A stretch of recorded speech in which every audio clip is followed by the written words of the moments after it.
ဒီနေ့ဒီဗမာပြည်မှာဖြစ်နေတဲ့ဒီစစ်မှုထမ်းဥပဒေနဲ့ပတ်သက်ပြီးတော့ဒီလူငယ်တွေအချင်းချင်းပြန်ပြီးတော့တက်ဖြတ်နေရတဲ့ကိစ္စအဲ့ကိစ္စကဘာတွေ့လဲဆိုတော့ဒီအကြမ်းဖက်ဆရာနာရှင်စနစ်ထာဝရတည်မြဲရေးဆိုတဲ့ပုံစံမျိုးဘက်ကိုအဲ့လိုပုံစံမျိုးကိုပုံဖော်သူဖြစ်နေတ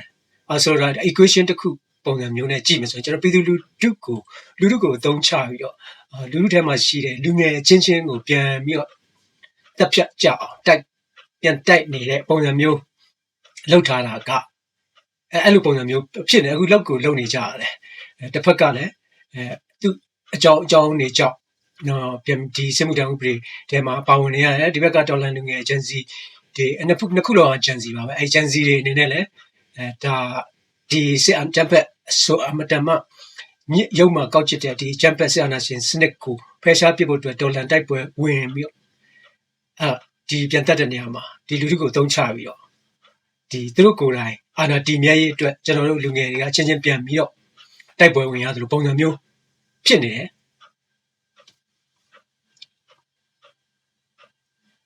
အဲ့လိုဖြစ်နေတဲ့အနေထားကြီးဟာရေရှည်ကိုပြန်ကြည့်မယ်ဆိုရင်ကျွန်တော်လူငယ်တွေမျိုးတုံးသွားတယ်ဆိုတော့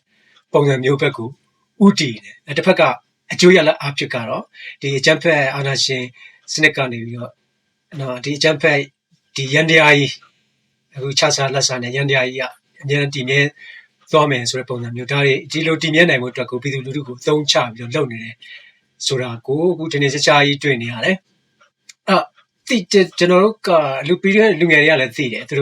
တို့ဗမာပြည်ဒီနေ့ဖြစ်နေတဲ့အနေအထားတွေရအခုဒီခေတ်ကြီးမှာအရင်ခေတ်ကလူငယ်တွေတော့မဟုတ်အခုဒီခေတ် Gen Z လူငယ်တွေကတော်တော်များများသိကြတယ်တချို့မသိဘဲနဲ့ဒီစစ်မှုထမ်းဥပဒေတွေဝင်ပြီးတော့ပါနေတဲ့လူတွေကအနည်းစုပဲသူတို့ရဲ့အတိုင်းဝိုင်းသူ့အတိုင်းဝိုင်းဆိုသည့်တိုင်အောင်အဲ့လူတွေကလည်းဒီစစ်မှုထမ်းဥပဒေနဲ့ထဲမှာပါပြီးတော့ဒီအချင်းပြန်တက်ရမယ်ကိစ္စမျိုးမလုပ်လို့အခုသူတို့တွေတိုက်နေတဲ့သူတွေကဘယ်သူတွေလဲလို့ပြန်ချင်းတရုတ်ပြည်ကကျူးကျော်လာတဲ့ဟာတွေလားရုရှားကကျူးကျော်လာတဲ့ဟာတွေလားအမေရိကန်ကျူးကျော်လာတဲ့ဟာတွေလားဆိုတော့မဟုတ်ဘူးကျွန်တော်ဗမာပြည်တွင်းကလူငယ်တွေကပဲနယ်စပ်တွေမှာတိုက်နေမဟုတ်ဘူးဒီပြည်မကြီးမှာတိုက်ပွဲဝင်နေတာအဲ့ဒီကိုလူမျိုးချင်းကိုပြန်ပြီးတော့သတ်နေကြတယ်ဆိုတော့အခြေခံကတော့သိထားပြီးသားပဲဆိုတော့ဒီလူထုကိုသုံးချပြီးတော့သူတို့အာဏာတည်မြဲရေးလုပ်နေတဲ့ဒီ equation မှာပြည်တွင်းလူငယ် versus တော်လန်လူငယ် equal အကြမ်းဖက်အာဏာရှင်စနစ်ထာဝရတည်မြဲရေးဆိုတဲ့ဒီ equation ကိုကျွန်တော်တစုံတစ်ခု change နိုင်တယ်ဆိုရင်တော့ဒီဆိုလိုတာပါလဲဆိုတော့ဒီကျွန်တော်တို့ကိုဒီလိုမျိုးဖြစ်နေအောင်လုပ်တာကဒီကောင်တွေပဲဆိုတဲ့ပုံစံမျိုးနဲ့အမှကျွန်တော်တို့ရဲ့ရှိထားတဲ့ဓာတ်တွေဝိုင်းပြီးတော့ရှိရတဲ့ဓာတ်ဖြစ်တုတ်ပဲဖြစ်ခောက်ရမယ်ရန်သူကိုကျွန်တော်တို့ကအတူဝိုင်းပြီးတော့ပြန်ပြီးတော့ခောက်လိုက်တဲ့အခါကျရင်ဒီလိုတိုက်ပွဲဝင်ရမှုမရှိတော့ဘဲနဲ့ဒီအကြမ်းဖက်အာဏာရှင်စနစ်ကိုဖယ်ရှားလိုက်နိုင်တဲ့ပုံစံမျိုးဖြစ်သွားမယ်ဆိုတော့အဲ့ဒီအခြေအနေမျိုးရောက်ဖို့ကတော့ပြည်တွင်းမှာရှိတဲ့လူတွေရဲ့ဒီလှုပ်ဆောင်မှုပေါ်မှာမူတည်တယ်ဒါပေမဲ့သူတို့ရဲ့အခြေအနေတွေကိုပြန်ကြည့်မယ်ဆိုရင်လည်းလှုပ်ဆောင်နိုင်တဲ့အနေအထားမျိုးကခက်ရှာအခြေအနေအကြောင်းကြောင့်မိသားစုအရေးကြောင့်ငွေကြေးကြောင့်ဒါမှမဟုတ်ပေါ်တာဆွဲခံရလို့ဒီလိုစစ်မှုထမ်းတွေကိုအတင်းပါအောင်တွန်းပို့တဲ့ကိစ္စတွေကတဖြည်းဖြည်းနဲ့ပိုပြီးတော့များလာပြီအဲ့တော့ကျွန်တော်တို့ဒီအိမ်ထဲမှာဝင်ဆွဲတဲ့ပုံစံမျိုးတွေအထိသူတို့ကလည်းဒီလိုပြည်တွင်းမှာဒီစစ်မှုထမ်းအင်အားတွေကိုအမြဲတမ်းဖြစ်တင်နိုင်နေသေးရတော့ဒီဘက်ဒီဒေါ်လန်ရေးထဲမှာရှိနေတဲ့ဟာတွေကိုဒီသူတို့ထိုးစစ်တွေအခုလိုအင်အားအများကြီးနဲ့ထိုးစစ်တွေလုပ်နိုင်မယ်ဆိုတော့ရည်ရွယ်ချက်နဲ့ဒါပြည်တွင်းမှာအဆက်မပြတ်ပေါ်တာဆွဲတာတွေစစ်မှုထမ်းစုဆောင်တာတွေလုပ်နေတဲ့အနေအထားမျိုးတွေဖြစ်နေတော့ကနဒီစစ်မှုထမ်းဆိုတဲ့ဟာကိုသူတို့မစုဆောင်နိုင်အောင်ကျွန်တော်နီလန်းတွေတွေ့ရှိတယ်ဆိုတော့နီလန်းရှာနိုင်တယ်ဒါမှမဟုတ်သူတို့လုံးဝလုံးလို့မရအောင်ကျွန်တော်တို့တနည်းနည်းနဲ့အန်တုနိုင်တယ်ဆိုရင်တော့ဒီလုပ်ငန်းစဉ်ကြီးက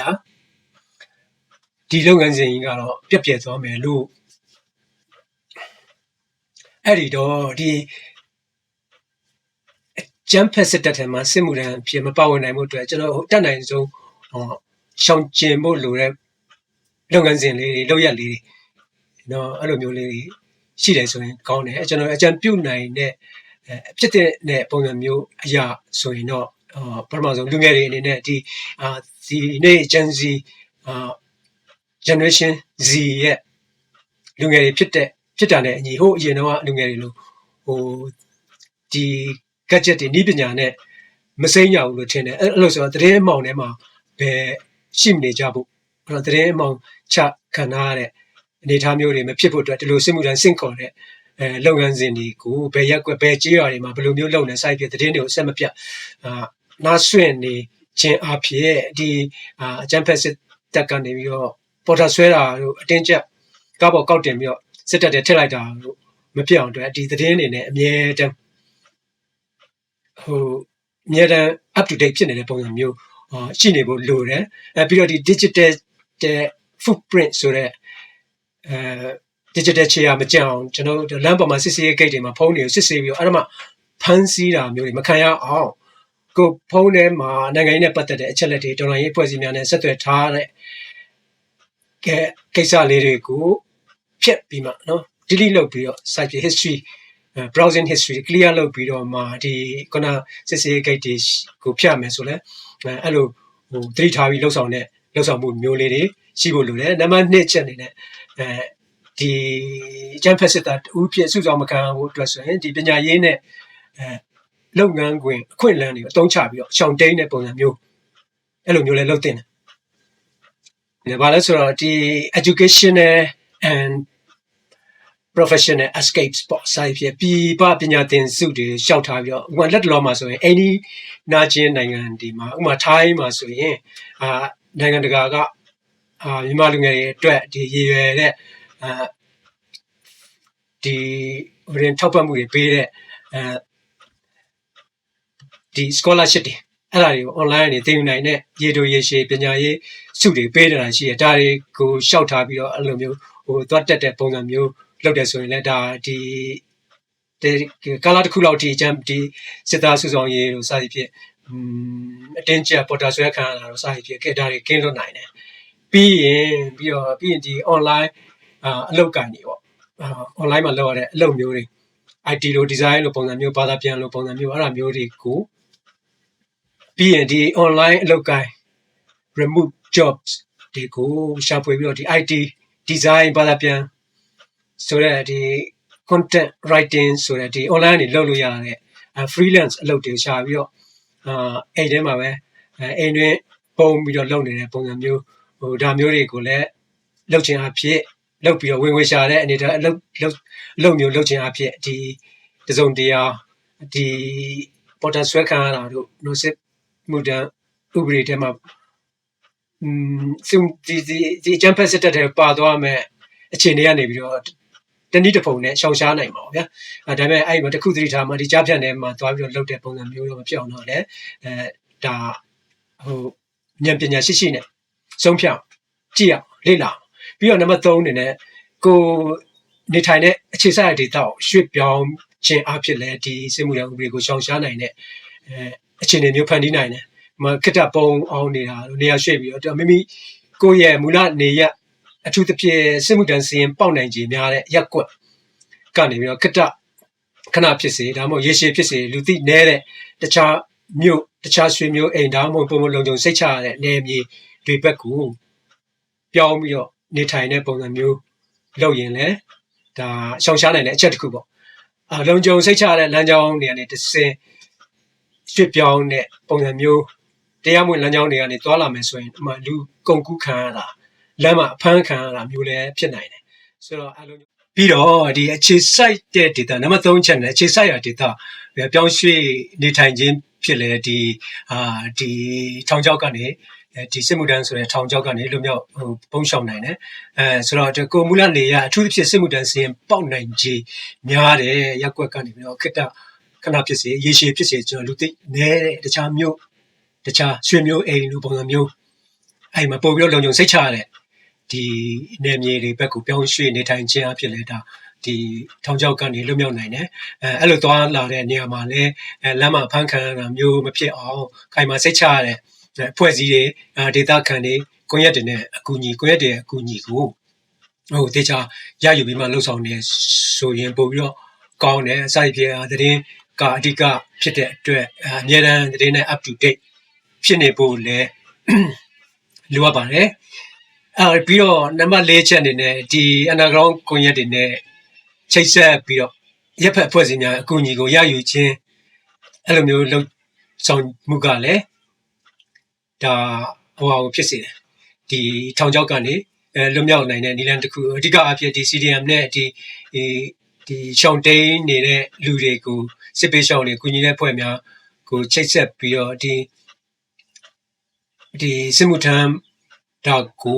ရှောင်းနေတဲ့လူတွေကိုကူညီပြီးတော့ပို့ဆောင်ပေးနေတဲ့အဖွဲ့တွေရှိတယ်အဲ့ဖွဲ့တွေနဲ့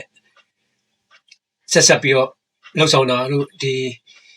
Civil Society Organization CSO တွေနဲ့လျှို့ဝှက်ချိတ်ဆက်ပြီးတော့အကူအညီတောင်းပြီးတော့ online ဖွဲ့တွေနဲ့ပူးပေါင်းနေဆိုရင်လည်းပို့ပြီးတော့ကောင်းအပါဖြစ်ဒီလိုအခြေအနေကြီးမှာဖြစ်တင်တာတော့ဒီ online ဖွဲ့စည်းတွေနဲ့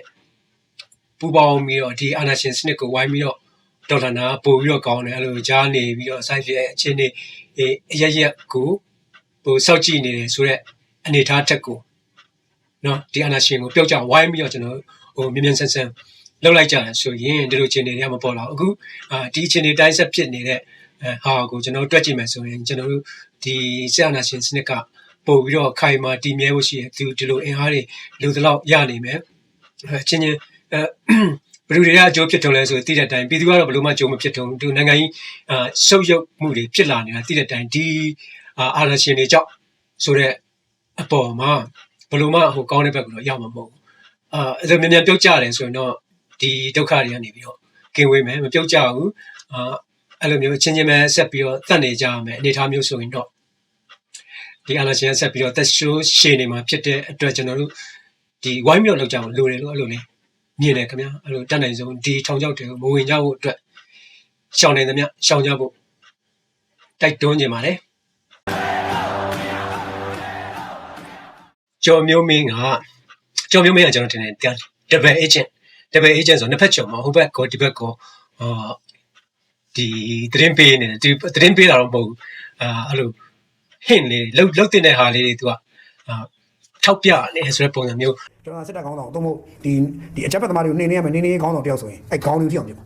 အဲ့တော့အဲ့ခေါင်းလေးရှင်းပလိုက်မှာပဲပွဲပြီးမှာခေါင်းလေးရှင်းပလိုက်မှာအဲ့ခေါင်းမရှင်းရင်ပွဲမပြီးဘူးအဲ့တော့ကျွန်တော်တို့ကနားလေအဲ့တော့ခေါင်းရှင်းပြရမှာဆိုတော့ခေါင်းလေးမရှင်းနိုင်တဲ့ပြဿနာဆိုးတယ်အဲ့ဒါတော်တော်ဆိုးတယ်နော်ဆိုတော့ကျွန်တော်ဟိုတွေးနေမှာမဟုတ်တော့ဘာလို့လူသမိုင်းဆိုတော့ရှင်းရှင်းလေးပဲလူသမိုင်းဆိုတာနိုင်သူကြီးတာပဲပူရင်လျှောက်ပြီးတော့ဖြစ်နေအလကလူသမိုင်းနိုင်သူကြီးတာရှုံးနေသူကဘယ်သူမှဘာမှရှုံးနေသူဘယ်သူမှစိတ်ဝင်စားဘူးနိုင်တဲ့သူအကြောင်းပဲနောက်ဆုံးမှသမိုင်းမှာပြန်ပြောနေကြတာနော်ရက်ဆက်တယ်ပဲပြောချမ်းချုပ်တယ်ပြောခင်ဗျာတစ်ခါရက်ဆက်ပြပြီးတော့10ကားလောက်ပြန်ပြီးတော့ခင်ဗျာဟိုတိုင်းပြည်ကိုအကျိုးပြုကြည့်လိုက်တယ်ခင်ဗျာသူရောမျိုးသားသူရောတော့ဖြစ်သွားနေသေးတယ်နော်အဲ့ဒါတစ်ဖက်ကပြန်ကြည့်မယ်ဆိုရင်အရင်ဆုံးဒီရေးဘလူးလောက်တဲ့ကိစ္စပေါ့ကျွန်တော်တော့ဟိုချီကျူးတယ်ဂုံယူတယ်ရေးဘလူးကလှုပ်လိုက်တာဘာလို့ချီကျူးဂုံယူလဲဆိုတော့ကျွန်တော်ပုံမှန်အားဖြင့်ဒီဟွာတွေကိုပဲဒီအုတ်ကြီးတွေကိုပဲရှင်းနေတဲ့အခြေအနေမျိုးဒါပေမဲ့ဟိုမတိုင်ခင်လွန်ခဲ့တဲ့နှစ်တွေတုန်းကဆိုရင်တော့ဒီချိုထုံးအောင်တို့ဘာလို့စိုက်ဖြစ်ငိမ့်စာပုံကိုယ်တွေလောက်ထိရောက်ခဲ့တယ်အဲ့မတိုင်ခင်လည်းတယောက်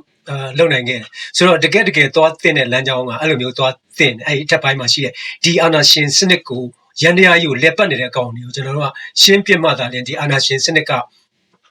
ရပ်တန့်သွားမှာအဲ့လိုမှမဟုတ်ဘဲနဲ့ဒီတကယ်လက်ပတ်နေတဲ့ရန်တရားကြီးကိုလက်ပတ်နေတဲ့လူတွေကိုဒီတိုင်းထားပြီးတော့ဒီစနစ်ကြီးကိုတိုက်တယ်ဆိုတာကအတိတ်ပဲကတော့နည်းနည်းရှိတဲ့အချိန်တွေကြာကြီးအဲ့လိုမျိုးဖြစ်နေတယ်အဓိကအဖြစ်ဒီကောင်တွေရှင်းလိုက်တဲ့အခါမျိုးမှာပို့ပြီးတော့ကောင်းတယ်ဆိုတော့ဒီရေးဘလူးကလောက်လိုက်တာနောက်တစ်ဆင့် upgrade လုပ်တဲ့ပုံစံမျိုး 2IC လောက်ကိုတွားပြီးတော့ရှင်းလိုက်တဲ့ဟာကဒါကဟိုနောက်တစ်ဆင့်မျိုးအုတ်ကြီးတဲ့အဆင့်မြင့်တော့အဆင့်မြင့်တယ် 2IC ပြီးရင်နောက်တစ်ခါကျရင် site ဖြစ်အဲ့ထက်အဆင့်မြင့်တဲ့ဟာတွေကိုဟိုရှာကြံပြီးတော့မဟုတ်တစ်ဆင့်မျိုးတိုးတက်ပြီးတော့လှုပ်လို့ရနိုင်တဲ့အနေထားမျိုးအဲ့လိုမျိုးလှုပ်တင်တယ်ဆိုတော့အဲ့လိုရေးဘလူးတလို့လှုပ်တာကိုလည်းကျွန်တော်တို့ပြည်သူတွေအနေနဲ့ဒီရေလောင်းပေးဖို့လိုလဲဆိုတာသူ့လိုအပ်ချက်တွေ site ဖြစ်အဲ့လိုသူလိုအပ်မဲ့ဟာတွေကိုဖြည့်ဆည်းပေးခြင်းအဖြစ်သူလည်းဆက်ပြီးတော့ဟို upgrade တွေပေါ့တစ်ဆင့်အဲ့လိုမျိုးလုပ်နိုင်မယ်အဲ့ဒါအပြင်အဲ့လိုရေးဘလူးလိုလုပ်တဲ့ပုံစံမျိုးစသည်ဖြင့်တချို့မြင်းကြံ black tiger တို့ဘက်ကလည်းအဲ့လိုမျိုးလုပ်ကြမယ် site ဖြစ်ဒီအထက်ပိုင်းမှာတကယ်ဒီရန်တရားကြီးကိုလက်ပတ်နေတဲ့အကောင်တွေမင်း online နဲ့အတူရောက်30လောက်ရှိအဲ့ရောက်30လောက်ကိုရှင်းပစ်လိုက်တယ်ဆိုရင် ဒါကအာဏာရှင်စနစ်ဖယ်ရှားရေးအတွက်ရက်ဗမာပြည်မှာအာဏာရှင်စနစ်ကင်းစင်ရေးအတွက်ဒါတွေကမြန်ဆန်တဲ့နည်းလမ်းတွေဆိုတော့အဲ့လိုပုံစံမျိုးပဲဒီကျော်မျိုးမင်းကသူကdouble agent ဆိုတာကအဲ့လိုသူတို့ကျော်မျိုးမင်းကသူကမဟုတ်တာတွေပြောနေဆိုတာသူကိုယ်တိုင်သိတယ်နော်သိတယ်အခုကာလတွင်မှာသူပြောတဲ့ပုံစံတွေကတော်တော်လေးလုံလုံကျူးကျူးနဲ့အဲ့လိုသူ့ဘက်ကအကောင်တွေကဒီစကမှဒီအချမ်းဖက်ဘက်ကအချမ်းဖက်ဘက်ကကောင်တွေကသူ့ကုတ်လို့ရနိုင်တဲ့အဆင့်မျိုးသူပြောတာတွေအလွန်ကြုံနေရှိတယ်ဒါပေမဲ့ဒီကောင်ကျော်မျိုးမင်းကမလာပေးတဲ့အစုဒီတစိမ့်တွေလည်းဘာမှမရတဲ့အပေါ်မှာကျွန်တော်ထင်တာဒီကောင် agent ပဲသူတို့သူဒီမလာတော်တော်မဟုတ်ဘူးဒီမလာထဲမှာရှိတဲ့ကောင်တွေတည်းကတကောင်စိုက်ပြသူ့ကိုထိလို့မရအောင်လိုမျိုးလွတ်ထားပြီးတော့ပြောခွင့်ပေးထားရတဲ့ပုံစံမျိုးမလာအနေနဲ့ဆိုရင်တော့ကျော်မျိုးမင်းကိုကုတ်လိုက်မှကျင်းနေတယ်ခုနကသူပြောခဲ့တဲ့အလွန်ကြုံနေကြောက်ဒါပေမဲ့ဒီကျော်မျိုးမင်းကတော့သူကထောင်တာသူတို့ရဲ့တဲချက်လိုပုံစံမျိုးနဲ့အခုသူပြောတာဒီရေးဘလူးလောက်တဲ့ကိစ္စရေးဘလူးလိုဟာမျိုးတွေရှင်းပြတဲ့နဲ့နောက်ပြီးတော့ဒီထပ်ပိုင်းကောင်းဆောင်တွေရှင်းပြတဲ့နဲ့ဆိုတဲ့ဥစ္စာကကျွန်တော်တို့ဘက်ကလည်းအဲ့လိုမျိုးလုပ်တဲ့နဲ့သူဆိုလိုတဲ့အနေထားကစိုက်ဖြစ်အဲ့လိုတစုံတရာထိရောက်ရှိစေချင်တယ်ဆိုရင်အဲ့လိုအထက်ပိုင်းမှာရှိနေတဲ့ဟာတွေကိုရှင်းပြတဲ့နဲ့ဆိုတဲ့ဟာကဒါကြောင့်မျိုးမင်းကသူကကျွန်တော်တို့ဘက်ကလည်းဟို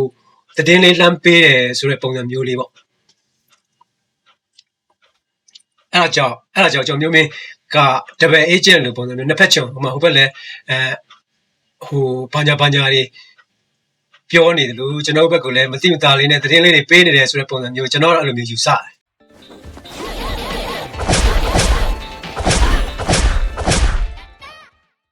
်ဗမာပြည်မှာတော့အဲ့လိုမျိုးတနေ့တခြားအခြေအနေတွေက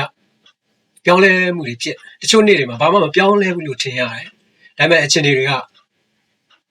တူတူပဲပြဿနာတွေအတူတူပဲနာကျင်မှုတွေတော့အတူတူပဲဖြစ်နေ